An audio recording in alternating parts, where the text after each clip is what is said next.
Graça e paz, meus irmãos, amém? Estamos todos bem? Quem não estiver bem vai ficar em nome de Jesus. Você crê nisso? Meus irmãos, eu quero pedir a atenção de vocês para o fato de que o estudo bíblico dos pequenos grupos vai ser um resumo toda vez da mensagem do domingo à noite. Então eu vou enviar para vocês ainda hoje ou amanhã de manhã o estudo, mas se você prestar atenção na mensagem hoje, você já vai ter boa parte do entendimento sobre o estudo que a gente vai aplicar através dos pequenos grupos durante a semana. Amém? Vamos para a segunda parte do livro, da carta de Paulo a Filemon. Nós vamos para a segunda parte, como ela é uma carta que tem apenas 25 versículos, nós já vamos terminá-la hoje. Filemon, capítulo 1, é apenas um capítulo, como eu disse, versículo 8 em diante, nós vamos ler até o 25, até o final da carta.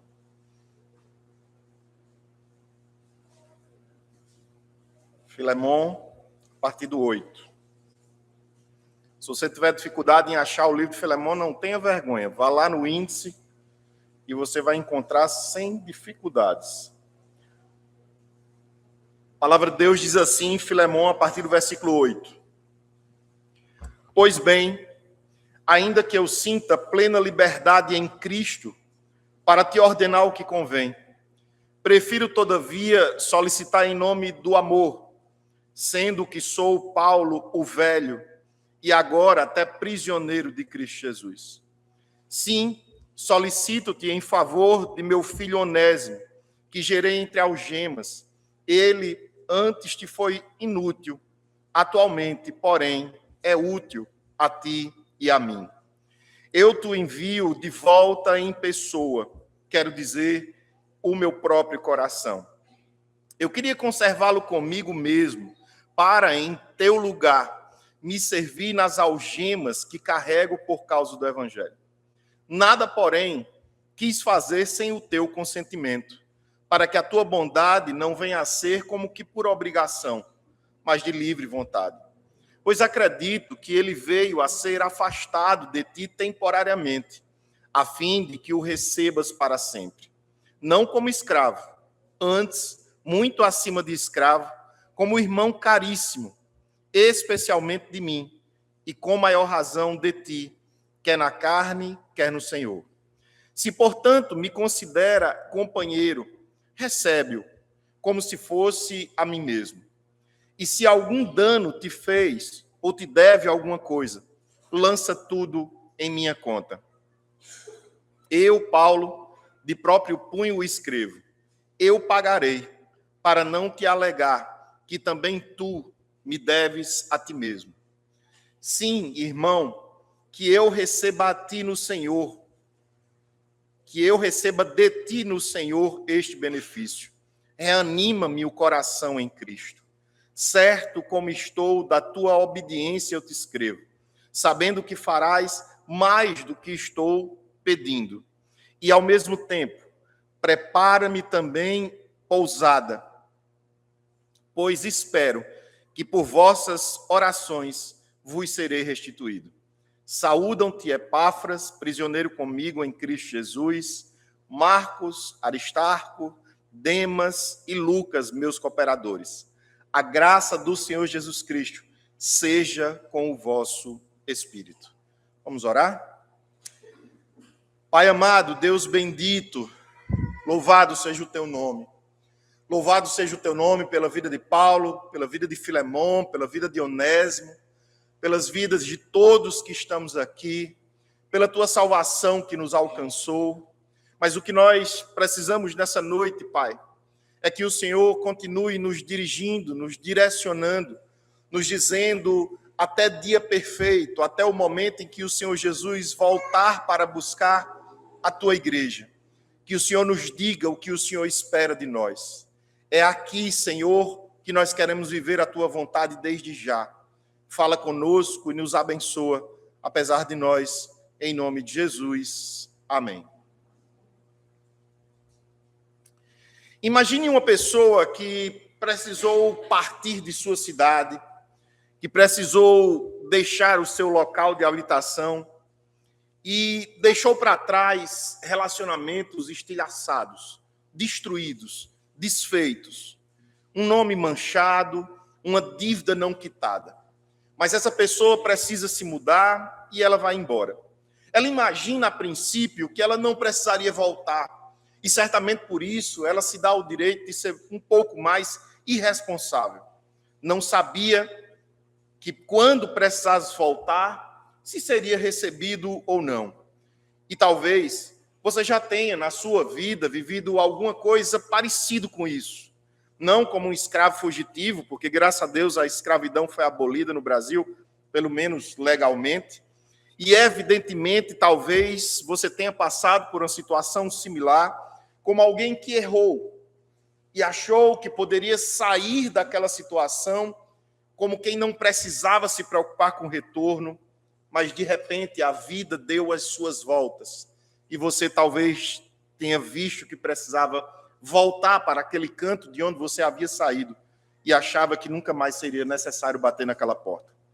Ou será que foi como alguém que foi ferido, alguém que foi machucado por uma pessoa e, de repente, quando se achou que nunca mais veria aquela pessoa, você viu que agora você precisava abrir a porta de novo para que aquela pessoa voltasse até você?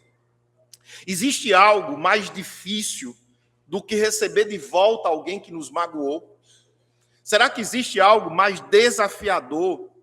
Existe algo mais improvável do que dois homens separados por uma ferida profunda voltarem a sentar na mesma mesa, voltarem a ter comunhão novamente, não por obrigação, não por um dever social e por pressões sociais, não por um decreto legal, mas por amor? O que é capaz de transformar uma pessoa inútil em alguém útil? O que é capaz de transformar um escravo em um irmão? O que é capaz de transformar uma dívida em graça perdoadora? O que é capaz de mudar não apenas a conduta de um homem, mas a própria categoria em que ele é visto pelos outros do ponto de vista social? Essa é uma carta que fala sobre tudo isso que eu estou dizendo a vocês aqui agora. Essa carta é pequena, apenas 25 versículos, como eu disse, mas ela é escrita por um velho que se apresenta como prisioneiro. Ele fala a favor de um homem sem nome e que a maioria esqueceria. Porque imagine se ser escravo naqueles dias já não era coisa de grande valor.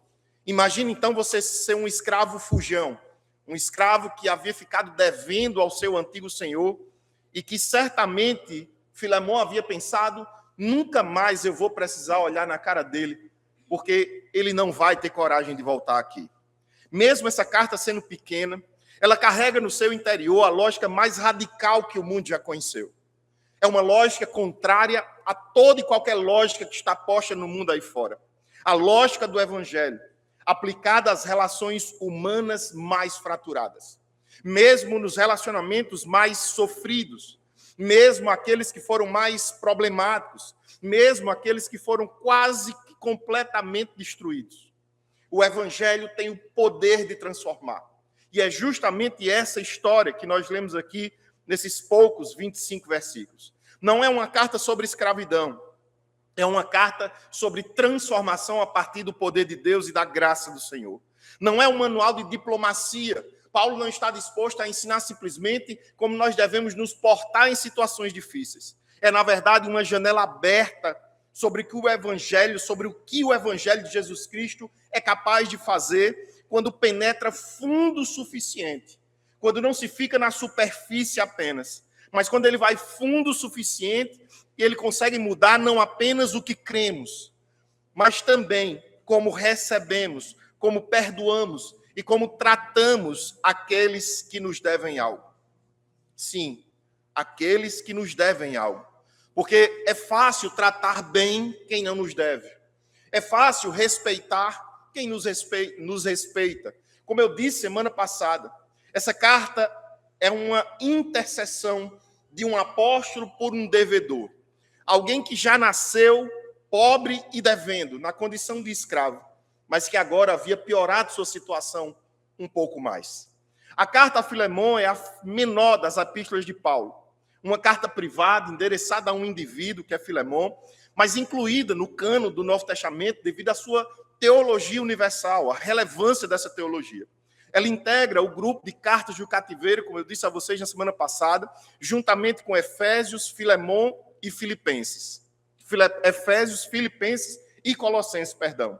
Dentro do cano, então, Filemon funciona como uma aplicação prática dos princípios teológicos desenvolvidos na carta de Colossenses. A carta demonstra, então, que o evangelho não é apenas uma doutrina abstrata.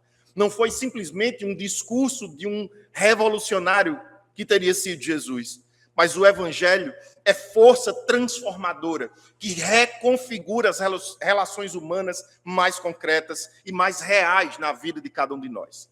Paulo escrevia de Roma, mas não somente Paulo estava preso, como ele estava numa casa alugada, numa espécie de prisão domiciliar, do que nós conhecemos hoje. E nessa prisão domiciliar, o apóstolo Paulo era autorizado a receber visitas.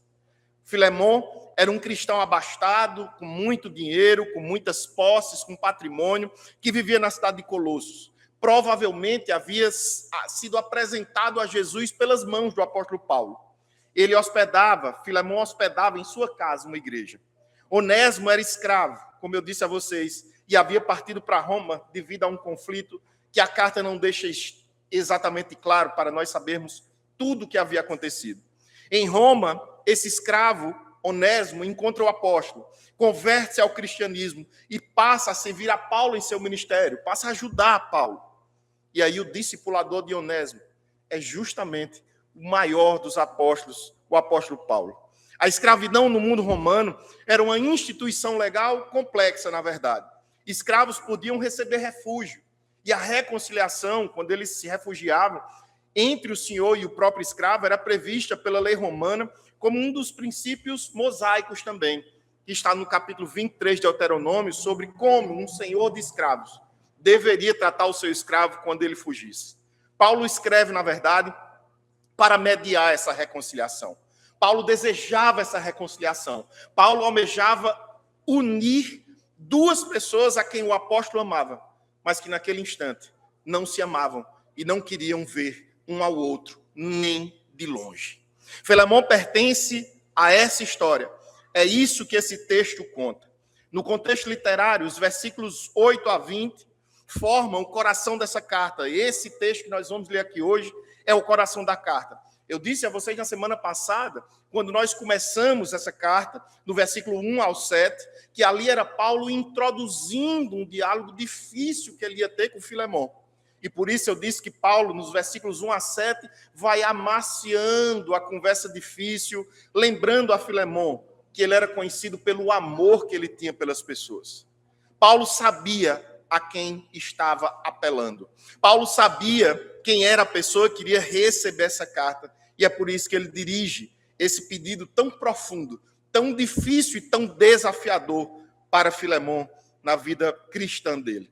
O tema dessa mensagem é, portanto, o evangelho que reconcilia, o evangelho que transforma, o evangelho que age de forma transformadora na vida de cada um de nós. Porque da mesma forma como Cristo transforma relações fraturadas em irmandade eterna, ele deseja que nós façamos isso com as pessoas que estão ao nosso redor. Quando Jesus faz isso, nós conseguimos nos alegrar. Quando Jesus transforma esses relacionamentos quebrados que já existiram nas nossas vidas, muda tudo isso e nós podemos nos aproximar do Senhor novamente, nesse momento nós nos alegramos. Mas muitas vezes, quando o Senhor pede que façamos isso com outros que estão ao nosso redor, parece que é o momento que nós lamentamos esse ensino do Senhor. O poder do Evangelho não apenas salva almas individualmente, mas transforma de modo radical os relacionamentos, todos os relacionamentos que nós temos. Converte escravos em irmãos, converte dívida em graça, muda de conflito para reconciliação, age pela operação soberana do Senhor e pelo amor que age livremente.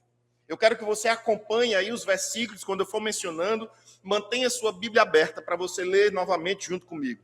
Nos versículos 8 e 9, nós vamos ver Paulo lembrando a Filemon de sua profunda relação pessoal com ele.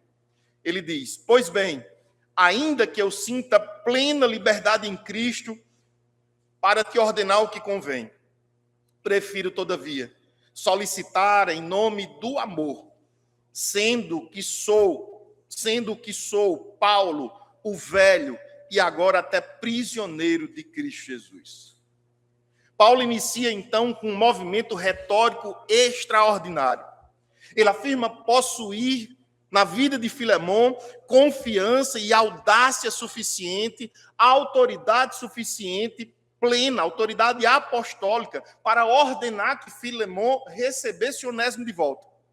Esta é a única passagem nas cartas de Paulo, em todas elas, em que ele reivindica tal grau de autoridade.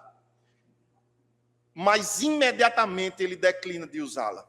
Ele diz: eu posso exigir, mas eu não vou exigir de você, eu não vou fazer isso. Em vez de ordenar, ele suplica. Em vez de mandar, ele pede, em nome do amor, que Filemon fizesse aquilo. O termo grego aqui, anekon, traduzido como o que convém, indica, na verdade, uma obrigação moral. Fazer o que é adequado e apropriado diante de Deus. Paulo poderia exigir, mas ele opta por pedir de forma humilde. Essa renúncia ao poder, teologicamente, é carregada. Cristo era o verdadeiro comandante e Paulo um servo que conduzia todos os seus associados pelo exemplo e não pela coerção. Paulo não desejava constranger Filemon. Paulo não queria colocar Filemon num canto de parede e dizer: você é obrigado a fazer exatamente como eu penso e como eu quero. Ele, então, não se apresenta com sua autoridade, mas ele troca a autoridade de apóstolo, dizendo: quem lhe escreve, Filemon? É um velho prisioneiro. Não somente velho, não somente um idoso, mas agora ele era um ancião dependente de outros, precisava da ajuda, inclusive, de Onésimo, e agora era prisioneiro de Cristo, socialmente impotente. O que era que Paulo poderia fazer por Filemon a essa altura do campeonato? O que era e de que forma Paulo poderia favorecer Filemon? Ele não tinha mais como beneficiar Filemon. Ele não tinha como pedir uma troca de favores e dizer: olha, faça isso que em seguida eu farei outra coisa. Se ele estava esperando o julgamento dele e ele sabia que ele poderia ser condenado à morte, ele não tinha como negociar com Filemon. Paulo deliberadamente inverte sua posição de um poder de autoridade, de fazer, para em seguida fazer o pedido a partir de sua vulnerabilidade. Ele desiste de usar a própria autoridade, embora ele tivesse autoridade, confiando, na verdade, que o amor de Filemon vai responder um decreto que nunca chegaria. Ele está dizendo para Filemon: eu não vou ordenar, mas eu espero que você tenha, mais uma vez, a demonstração de um amor verdadeiro, como você, Filemon, sempre fez e ainda faz na vida dos irmãos que se reúnem na sua casa. Estranho demais para os dias de hoje. Estranho demais para os dias de hoje. Nós vemos Paulo agindo dessa forma. Líderes cristãos, pastores, presbíteros, diáconos, líderes de ministério, frequentemente exercem autoridade de forma coercitiva, impondo decisões em vez de cultivar o consentimento livre. Ao invés de convencer pelo amor os membros, muitas vezes desejam impor as suas visões unilaterais e desrespeitam quem passa pela frente. Isso produz obediência, mas sem transformação, e submissão, mas sem amor. Não foi esse o caminho que o apóstolo Paulo escolheu. Paulo demonstra que a liderança cristã é genuína, aquele que de fato deseja ser um líder segundo o coração de Deus, apela pelo amor, não pela imposição, nos fazendo lembrar das palavras do Evangelho de Mateus, quando diz: quem quiser tornar-se grande entre vós, Jesus disse: seja esse o que vos sirva. O líder reformado, o líder que crê na palavra de Deus, lidera pelo exemplo. pela persuasão, pelo convencimento e pela comunhão, e não por decretos arbitrários. Deus não é arbitrário com nenhum de nós. Ele tem a autoridade para nos ordenar o que fazer, ele tem a autoridade para dizer o que nós temos que fazer das nossas vidas, mas ele não humilha ninguém para fazer isso. Mas ele pede com firmeza, com a autoridade que lhe é própria, mas ele não age de forma a humilhar pessoas, como muitas vezes pessoas hoje dentro das igrejas agem, esquecendo dessa humildade que Paulo demonstrou aqui. Muitos confundem a autoridade com a arrogância, não tem nada a ver uma coisa com a outra. Quando possuem poder, seja espiritual, posicional, relacional, tendem a usá-lo para forçar pessoas, em vez de cultivar respostas genuínas. Eu lembro da história de uma pessoa numa igreja que nunca havia tido cargo nenhum e ela sonhava e dizia ao pastor que sonhava em ter um cargo. E o pastor, querendo ajudá-lo, disse: olha, vá fazer a recepção das pessoas. Receba ali os irmãos quando eles estiverem chegando no culto, trate-os bem. E aquele irmão, passados apenas 2 domingos, ele, assim que recebia as pessoas, ele fazia: isso é hora? Você acha que pode chegar atrasado na casa de Deus? E ele passou a esculhambar as pessoas que chegavam para aquele culto. Porque aquele irmão, ele não queria servir. Ele queria autoridade para ser autoritário. Jesus nunca foi autoritário, nunca será autoritário, embora tenha toda a autoridade deste mundo. Ele é a prova de que o autoritarismo nunca foi uma resposta divina ou bíblica para nenhum de nós. Paulo demonstra, então, que muitos cristãos, nos faz lembrar, na verdade, que muitos confundem essa autoridade com arrogância. E quando possuem poder, já tratam de humilhar e de fazer serem constrangidas as pessoas. Paulo tinha o direito de ordenar, mas optou por suplicar. O amor que age livremente é infinitamente mais valioso aos olhos de Deus do que a obediência que brota da pressão. Que coisa triste, gente. Imaginar que pessoas que já são obrigadas, ou por lei, ou por constrangimento aí no mundo, a viverem de uma forma como elas não querem, imaginar que elas adentram na casa de Deus e de repente começam a ser pressionadas para aderirem a determinados comportamentos ou deixarem de praticar outros, simplesmente por pressão, sem nenhuma graça, sem nenhuma misericórdia. Não, esse não é o exemplo de Paulo. Esse não foi o exemplo de Jesus. Nós precisamos, na verdade, agir a imitar Paulo e a imitar Jesus. É isso, esses são os exemplos. A fraqueza e a vulnerabilidade que Paulo usou aqui para pedir isso são frequentemente vistas na cultura cristã contemporânea como defeitos a serem escondidos. Na cultura de hoje, o pastor não pode demonstrar que é falho. Na cultura de hoje, o líder não pode demonstrar misericórdia, porque as pessoas querem abusar da autoridade dele e dizem ainda que ele deveria esconder isso, deveria não demonstrar nenhuma fraqueza ou vulnerabilidade. Mas, na verdade, Paulo se apresenta completamente vulnerável nesse texto. Velho e preso. Velho e preso.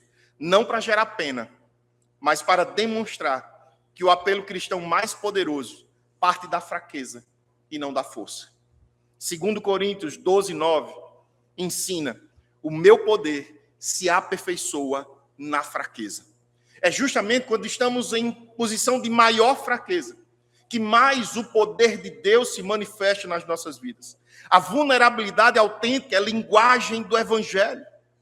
E se nós queremos ser líderes segundo o coração de Deus, então nós precisamos agir como Paulo agiu, e não sendo arrogantes. O versículo 10, e no versículo 10, Paulo apela a Filemão a respeito de seu filho, que ele chama de filho Onésimo. Sim, solicito-te em favor de meu filho Onésimo, que gerei entre algemas. Somente agora, observem que somente no versículo 10, depois de gastar 9 versículos, a distância de 9 versículos, após construir cuidadosamente o terreno relacional, Paulo revela agora o nome por trás do apelo. É a primeira vez na carta, então, que o nome de Onésimo é mencionado. E agora, Filemão certamente estava dizendo, agora eu entendi tudo que inicialmente Paulo estava dizendo. A estratégia retórica é deliberada, não é escondida. Paulo primeiro estabelece o amor de Filemão como fundamento nos versículos 5 a 7, que vimos semana passada. Depois ele declina do uso de autoridade nos versículos 8 e 9. E só então apresenta o nome que Filemão provavelmente receberia com muita tensão, com muito medo de saber o que é que Paulo queria a partir de Onésimo. A linguagem de Paulo, então, essa linguagem que ele usa, o faz descrever com máxima intimidade. E diz que ele é meu filho, Onésimo é meu filho, que gerei entre algemas. Ele se apresenta, então, como um velho prisioneiro. Em seguida, ele lembra que Onésimo é filho dele. E melhor, ele lembra que Onésimo é fruto do trabalho missionário dentro de uma prisão. Ah, se a gente tivesse essa fé. Não olhar para uma prisão como um motivo para nos deprimirmos. De não olharmos para uma prisão como um motivo para a gente reclamar do Senhor. Mas olharmos como algo que Deus estava posicionando para as nossas vidas, para nós sermos missionários dentro de um presídio. O termo gerei aqui aponta para uma conversão de Onésimo. Paulo foi o instrumento pelo qual ele nasceu para a fé em Cristo, tanto quanto Filemão. É como se Paulo estivesse dizendo, Filemão, estou me dirigindo a você, que é meu filho na fé, para falar de outro filho meu na fé, que é Onésimo. Imaginem que absurdo que deve ter sido naquele contexto. Ele falar, então, para um dono de escravos rico e equiparar esse rico com um escravo. Paulo disse assim, aos meus olhos, vocês são iguais. Eu posso me dirigir a você, Filemão, porque você conheceu o amor de Deus, e Onésimo da mesma forma, na mesma proporção, porque ambos são meus ajudadores, são meus irmãos em Cristo e são filhos de Deus da mesma forma. Um Paulo que não se deixava ser movido ou demovido por causa de estratos sociais. Um Paulo que não se impressionava com o poder financeiro de um irmão. E não aproveitava dessas oportunidades para humilhar um irmão que tinha menos do que aquele rico. Essa linguagem de paternidade funciona em dois níveis simultâneos, como eu disse. Onésimo é filho de Paulo na fé. Paulo considerava como o filho que ele nunca teve, enviado por Deus para ampará-lo na prisão. Ao apresentá-lo dessa forma, Paulo eleva as apostas. Recusar o pedido não é apenas rejeitar um escravo, é agora rejeitar um filho do coração de Paulo. Nós não temos a resposta de Filemão. Nós não temos no texto sagrado, não sabemos o que Filemão disse, mas quase que a gente tem certeza do que muito provavelmente Filemão falou. O evangelismo, nos dias em que nós vivemos, o evangelismo contemporâneo, frequentemente é reduzido a técnicas, programas, métodos humanos, esquecendo cada um de nós que a conversão genuína é obra da graça soberana do Senhor. O resultado é frustração, quando os métodos não produzem fruto, e o orgulho quando eles produzem. Paulo gerou Onésimo entre algemas, sem liberdade de movimento, sem liberdade para pregar como ele queria, mas dentro de suas possibilidades, pregou o evangelho a Onésimo. Um escravo fujão, sem recursos materiais, sem plataforma, sem estratégias. O instrumento foi fraco, o poder de Deus é que era grande. 1 Coríntios 3,6 ensina, eu plantei, Apolo regou, mas Deus deu o crescimento. Fidelidade no testemunho, soberania na conversão. Essa é a fórmula bíblica para que a igreja avance vendo pessoas sendo salvas. Paulo chama Onésimo de meu filho, como eu disse, fruto de uma relação pessoal, não de um programa, não de um modelo bíblico de discipulado, mas é sempre relacional e custoso. A gente não sabe quantos anos da vida do apóstolo Paulo na prisão Onésimo havia custado, mas agora ele estava diante desse fruto, e esse fruto precisava voltar para casa. Gálatas 4,19 descreve Paulo em dores de parto pelos seus discípulos. Gerar filhos na fé exige entrega pessoal, não apenas na transmissão de conteúdo. Quando essa igreja estiver dentro dos lares aqui de Rio Tinto, quando nós estivermos pregando o evangelho dentro dos lares, não há técnica, não há modelo, não há forma mais bíblica do que amar, em primeiro lugar, aquela pessoa que estará nos recebendo. Nós precisamos olhar para aquela pessoa, não enxergar se do ponto de vista social ela é bem-sucedida, mal-sucedida, se tem dinheiro, se é branca, se é negra, qualquer classificação que o mundo aí fora faça. O que nós precisamos é olhar alguém como sendo amado pelo Senhor e servir essa pessoa de coração sincero na presença de Deus. A prisão de Paulo aqui poderia ser interpretada como um impedimento ao ministério. Paulo teria uma desculpa excelente para simplesmente parar. Muitos de nós, muitos cristãos, entendem as limitações e os sofrimentos como obstáculos ao serviço de Deus e recuam diante das adversidades. Paulo gerou Onésimo preso, velho. As correntes não limitaram o evangelho, mas ele apenas mudou o campo de atuação. E ele disse, se Deus me quer preso, ele me quer preso, pregando o evangelho. Filipenses 1:2 confirma isso. Quando Paulo diz, escrevendo à igreja de Filipos, as coisas que me sobrevieram têm contribuído para o progresso do evangelho. E eu expliquei a vocês, quando eu preguei todo o livro de Filipenses, que quando os guardas romanos eram trocados da cadeia, após eles ouvirem o evangelho através de Paulo, quando eles eram levados para a imensidão do Império Romano, para outras cadeias, para outros locais, eles se transformavam num missionário que Paulo não podia ser. As limitações providenciais de Deus são sempre plataformas para o avanço do reino. Eu chego aqui, então, nos versículos 11 e 12, quando Paulo transmite a razão do retorno de Onésimo. Ele já havia pedido que Filemão o recebesse de volta.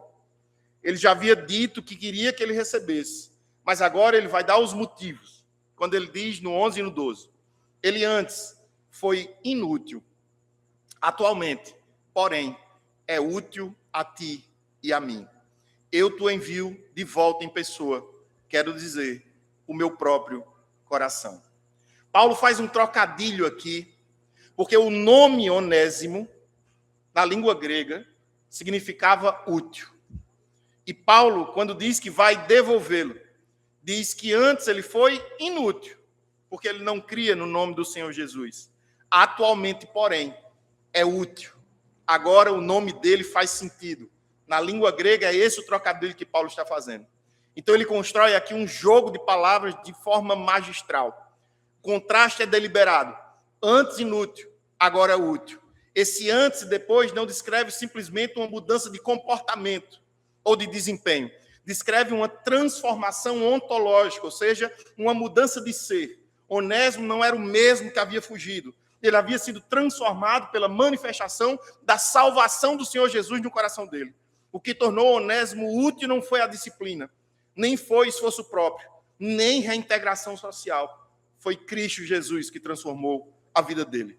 Esse termo aqui nos mostra que, de forma intrigante, Cristo transformou o coração de Onésimo. Alguns intérpretes sugerem que Paulo está fazendo uma alusão a essa pessoa que antes não tinha Cristo e era inútil, e agora, com Cristo, é ainda mais útil do que Filemão poderia supor. A conversão de Onésimo não apenas mudou o seu caráter, mas mudou sua utilidade, que agora ele era útil no reino de Deus, coisa que antes não era verdade. Paulo, ao enviá-lo de volta, usa a linguagem mais forte possível. Onésimo é o meu próprio coração. Devolver Onésimo a Filemão é como devolver o próprio Paulo. A cultura cristã desses dias em que nós vivemos julga as pessoas pelo próprio passado, pelo que fizeram. É como se não existisse misericórdia. É como se não existisse graça. É como se alguém, por ter cometido um determinado erro, precisasse ser julgada e condenada por aquele mesmo erro a vida inteira. E nós vemos isso dentro da igreja, nós vemos isso do lado de fora, nós vemos isso como uma cultura massiva, espalhada pelos quatro cantos. Onésimo chega às igrejas carregando o peso de alguém que antes era inútil. E esses que antes eram inúteis são tratados muitas vezes, mesmo após a conversão, como se nada tivesse sido transformado. 2 Coríntios 5,17 é categórico. Se alguém está em Cristo, é nova criatura. As coisas velhas já passaram e eis que tudo se fez novo. O cristão reconhece a regeneração, que a regeneração é real. É uma nova natureza, somos dotados de uma natureza espiritual, um novo ser é criado a partir da conversão. Julgar um irmão pelo que antes ele era é negar o poder da graça irresistível de Deus. É dizer que Deus não tem poder para transformar, quando na verdade é isso que Deus vive fazendo diuturnamente. Manhã, tarde e noite, Deus transforma, Deus salva, Deus tira caráter antigo, dá um novo caráter, muda valores, transforma vidas, santifica quem antes vivia entregue no pecado. Como é que a gente não crê nisso? Se ele fez isso, ou pelo menos começou a fazer com as nossas próprias vidas.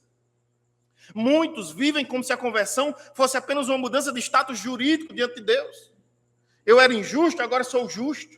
Como se isso não tivesse consequências práticas para o caráter.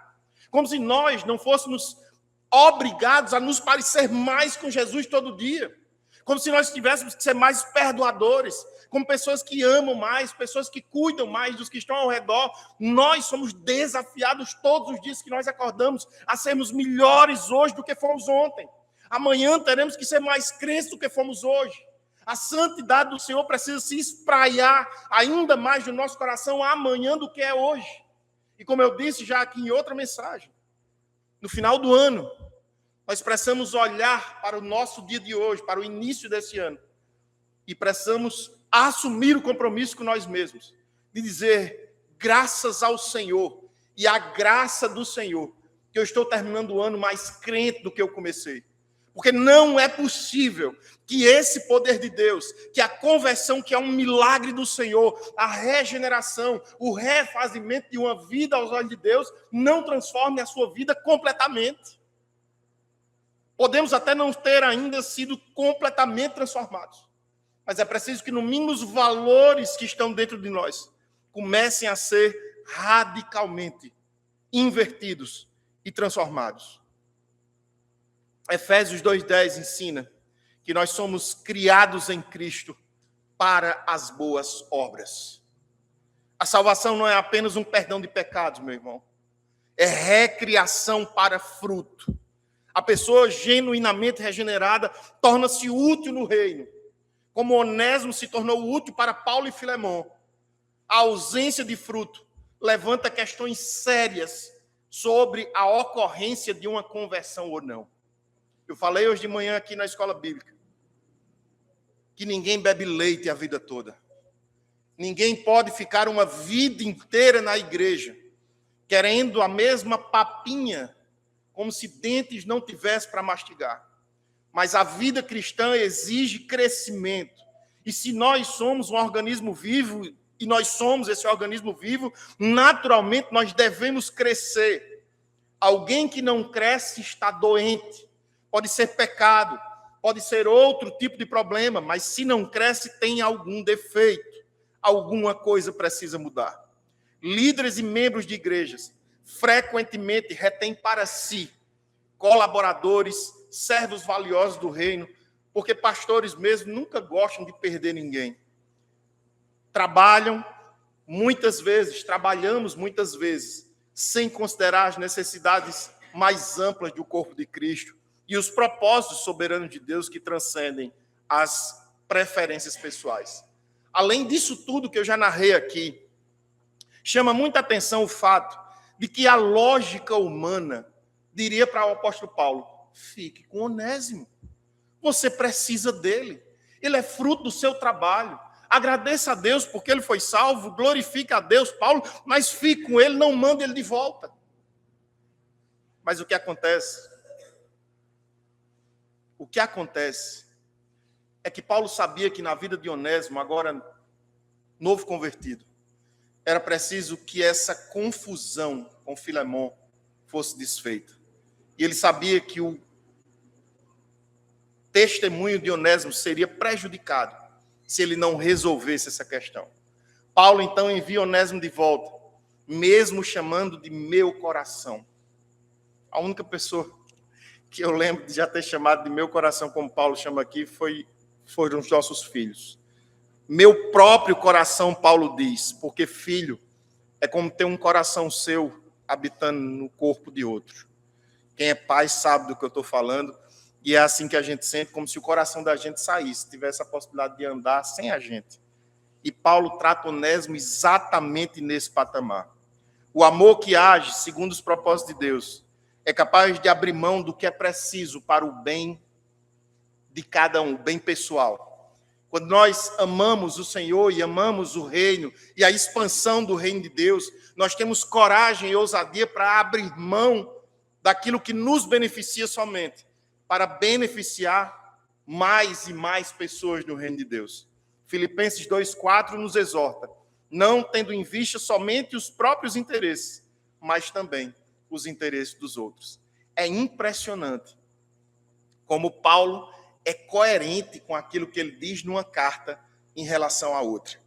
Ele, devolvendo Onésimo, estava sendo coerente com aquilo que ele havia afirmado, escrevendo aos irmãos de Filipos, aos filipenses.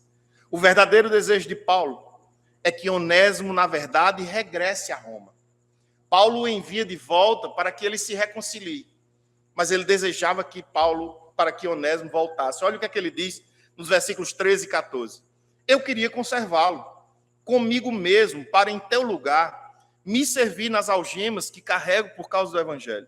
Nada, porém, quis fazer sem o teu consentimento, para que a tua bondade não venha a ser como que por obrigação, mas de livre vontade. Paulo revela aqui o desejo mais profundo que ele tinha e imediatamente se impõe a ele próprio um limite. Ele gostaria, a vontade de Paulo era manter Onésimo, como eu disse, consigo em Roma, onde o ex-escravo o servia. Inclusive, ele diz aqui claramente, servia no lugar de Filemão. Então, Filemão já havia sido um ajudante de Paulo na prisão. E aí ele diz, já que você não vem, eu poderia ficar com ele aqui, mas eu o estou enviando de volta, onde esse ex-escravo servia como representante no ministério, como substituto de Filemão. Paulo não age segundo o seu desejo, nos lembrando das palavras de Jesus, quando diz que quem quer segui-lo precisa negar a si mesmo. O reino de Deus é o reino de um rei, em que um manda, um diz, e o resto simplesmente diz amém. Só tem um que manda, só um é Senhor, só um é Criador, o resto é criatura. Somos nós os que apenas baixamos a nossa fronte e dizemos amém, Senhor.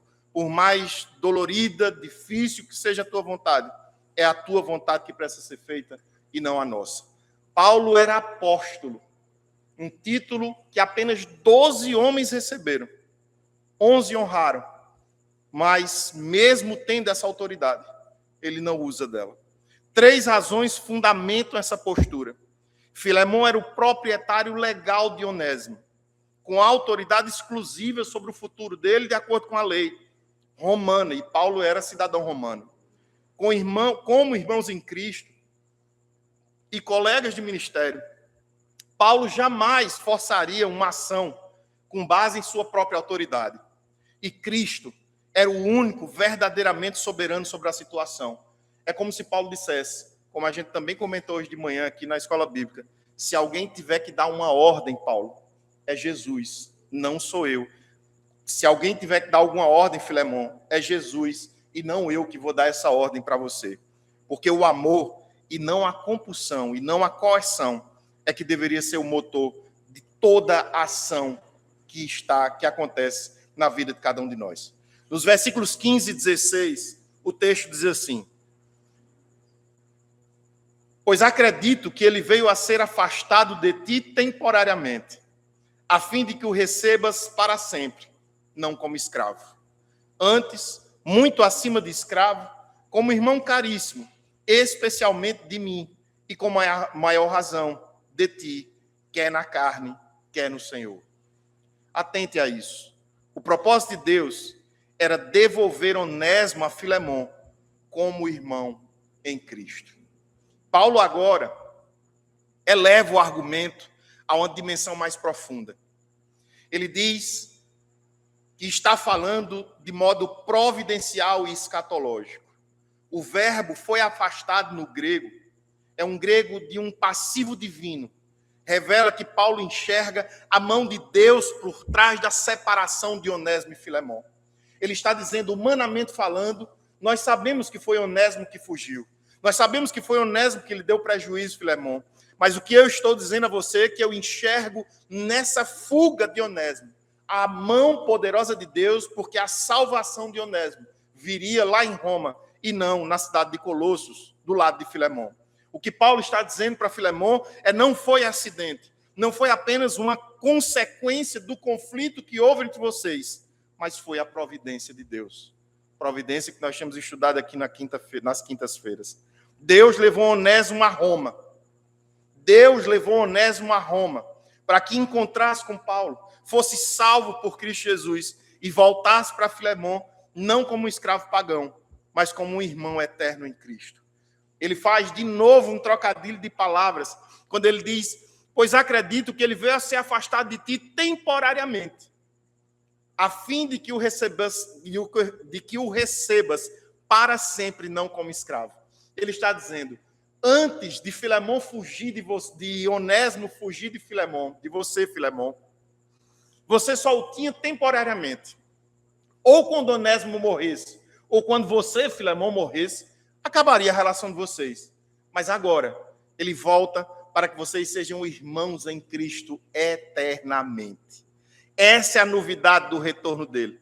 E ele faz esse contraste de uma forma perfeita, mostrando que diante de conflitos relacionais, diante de separações dolorosas, de rupturas inexplicáveis, o cristão frequentemente enxerga apenas o dano sofrido.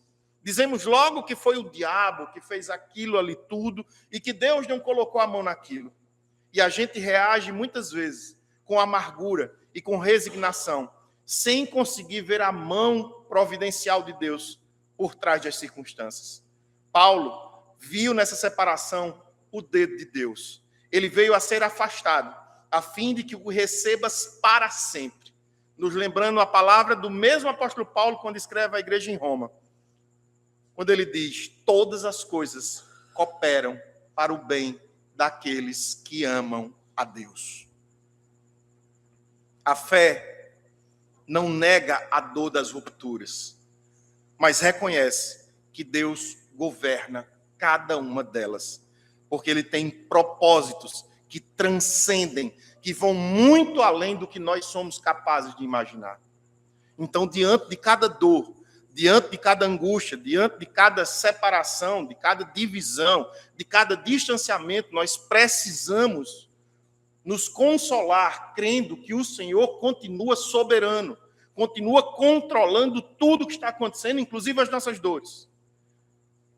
A igreja frequentemente reproduz as hierarquias e categorias do mundo. Nós somos sempre, todas as igrejas são, como nós temos visto em Apocalipse, são influenciadas pela sociedade da qual elas fazem parte. E muitas vezes nós tratamos pessoas de acordo com seu status social. Às vezes é o status econômico, étnico, educacional, em vez de operar segundo a nova ordem inaugurada por Cristo. Deixa eu aproveitar para dizer isso. Quando eu só tenho 4 meses aqui, e também antes da gente crescer.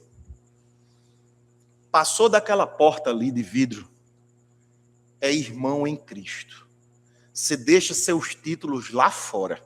Você pode ser doutor, pós-doutor, mestre, especialista, pode ser o prefeito, governador. Passou daquela porta, você é um irmãozinho em Cristo igual a todo mundo. Eu estou dizendo isso hoje, aqui agora, porque se nós crescermos, a gente não sabe nem quem pode receber aqui. Geralmente, cidade interior, não conheço nenhum, viu? Não estou fazendo crítica dirigida a ninguém. Mas geralmente, em cidade interior, vou falar baixo para ninguém ouvir. Geralmente, cidade interior, o vereador se acha a coisa mais importante do mundo. Passou daquela porta, ele não é vereador, não. Não vou chamar ninguém de irmão vereador, não. Irmão José, irmão Francisco, irmão Luiz. E nada além disso. Passou da porta lá fora, use os títulos que você quiser. Viva a vida do jeito que você quiser. Mas passou dessa porta, é irmão. Não tem privilégio para ninguém. Se errar, vai ser disciplinado igual o pobre. Se errar, vai ser disciplinado igual a todo mundo. Não vai ter privilégio. Porque essa é a forma bíblica que Paulo trata o caso aqui. Um rico e um pobre, um livre e um escravo. E para Paulo, certamente aquele homem era negro. Para Paulo eram os dois iguais. Não tinha diferença. Pelo contrário, quem está sendo forçado a obedecer aqui, constrangido, mas é o rico.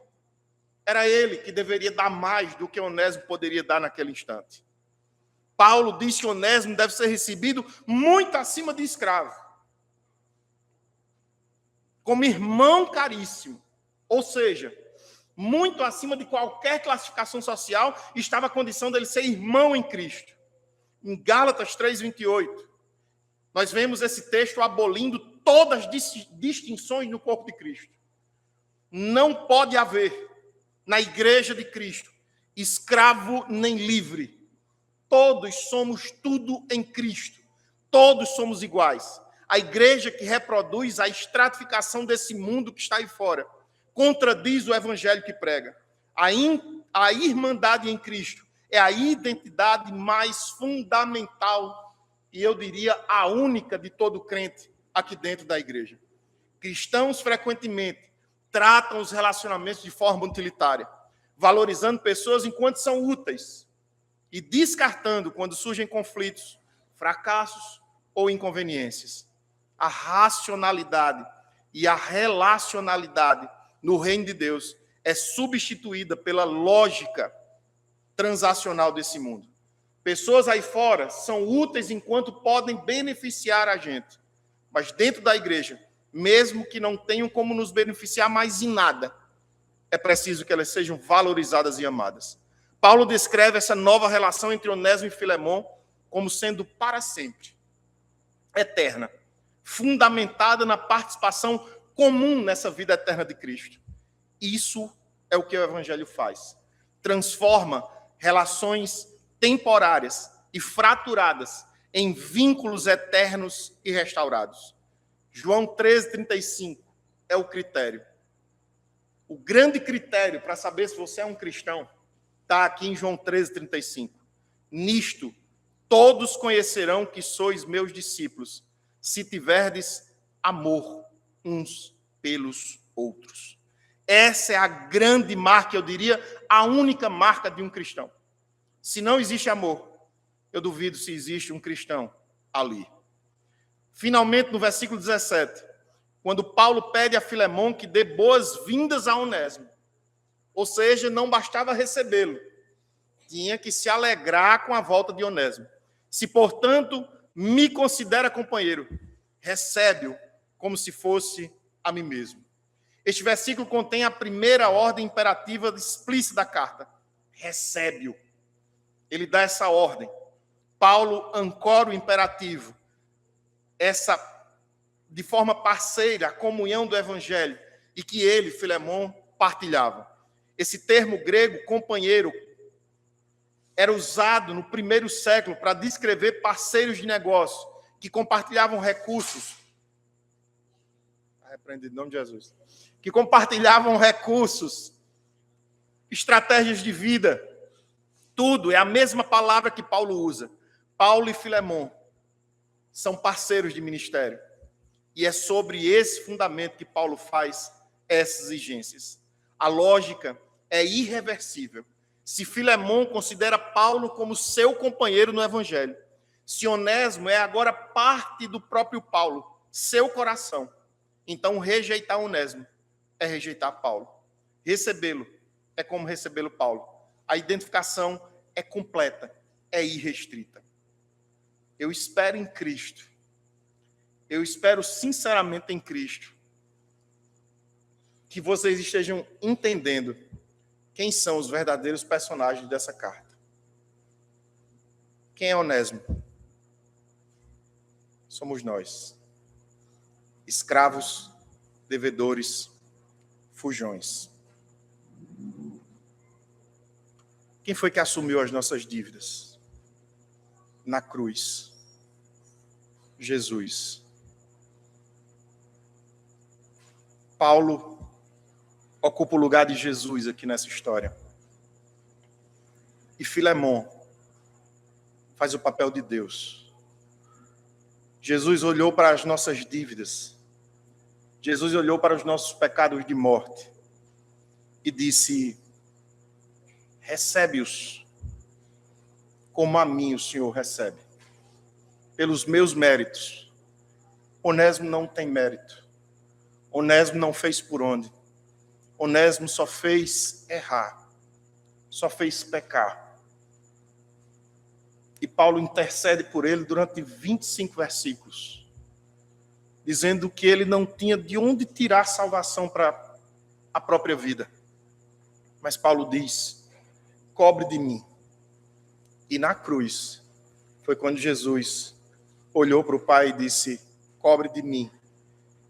E Deus cobrou, derramando o sangue de Jesus. Sabe o que a gente aprende com essa história? Que a gente é muito bom em receber perdão, mas a gente é péssimo em perdoar.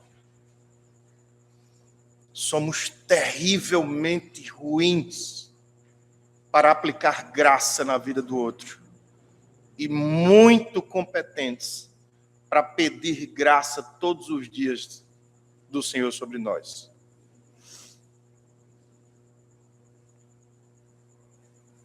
Nos versículos 18 e 19,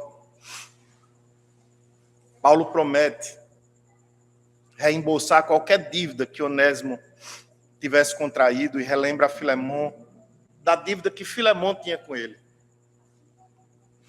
Ele diz assim nos versículos 18 e 19: se algum dano te fez, ou se te deve alguma coisa, lança tudo em minha conta. Eu, Paulo, de próprio punho, o escrevo. Eu pagarei. Para não te alegar que também tu me deves a ti mesmo. Paulo chega ao ponto mais delicado da carta, a dívida de Onésimo, sem especificar exatamente de onde vinha essa dívida. Paulo usa uma partícula condicional que pressupõe a realidade desse problema. Se algum dano te fez. Em seguida, ele assume pessoalmente a responsabilidade. Lança tudo em minha conta. Para substanciar o compromisso, Paulo age como signatário de um contrato comercial.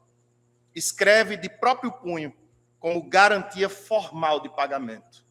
A carta foi escrita de próprio punho.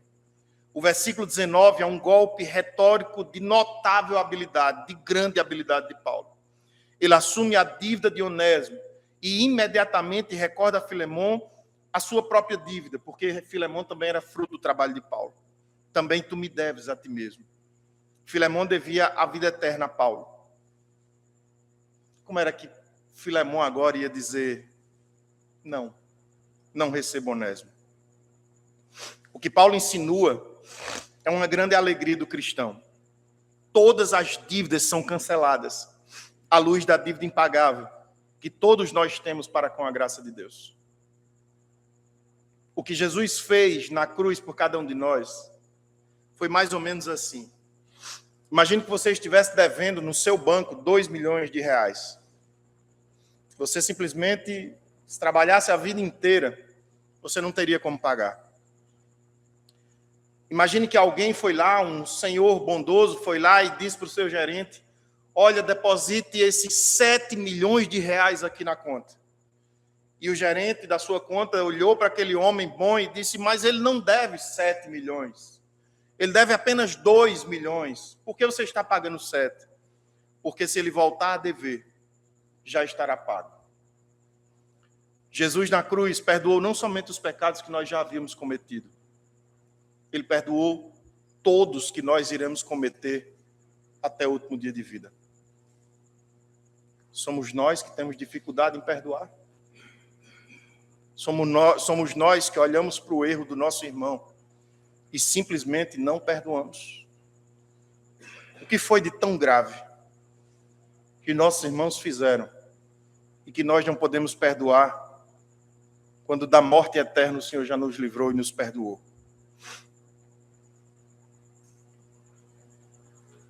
O texto de Efésios 4:32, parte B, diz: perdoai-vos mutuamente, assim como também Deus em Cristo vos perdoou. Se vocês não perdoarem os pecados que os outros cometem contra vocês, Jesus disse no Sermão do Monte, tampouco os seus próprios pecados serão perdoados. Então, chamando o seu senhor, disse-lhe: servo malvado, perdoei-te aquela dívida toda, porque me suplicaste. Não devias tu igualmente ter compaixão do teu conservo, como eu também tive misericórdia de ti? Palavras de Jesus em Mateus 18, nos versículos 32 e 33. Cristãos, muitas vezes, retêm o perdão enquanto a dívida relacional não for paga.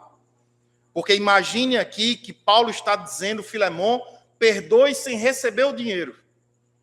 Perdoe antes de ter o prejuízo ressarcido. Eu estou dizendo perdoe porque eu estou garantindo que você vai receber, mas você ainda não recebeu. E mesmo assim, Paulo está dizendo perdoe. Paulo assume a dívida de Onésimo como Jesus assumiu a nossa, sem exigir que ele a pagasse primeiro. Esse texto de Efésios 4:32 é o padrão para as nossas vidas. Perdoai-vos mutuamente. A memória da dívida, o que o outro nos deve, o que foi tirado, o que nunca foi reparado, frequentemente governa as relações que nós temos, impedindo a reconciliação genuína e mantendo as pessoas presas ao passado. Jesus, na parábola do servo, nesse texto que eu li, confronta diretamente essa lógica. Quem foi perdoado de uma dívida impagável não tem o direito de reter perdão por dívida de absolutamente ninguém.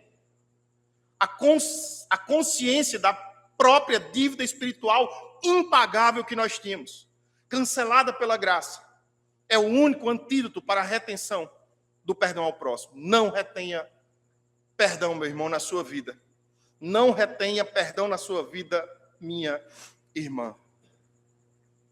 No versículo 20, Paulo expressa confiança de que Filemon iria fazer exatamente aquilo que estava sendo pedido.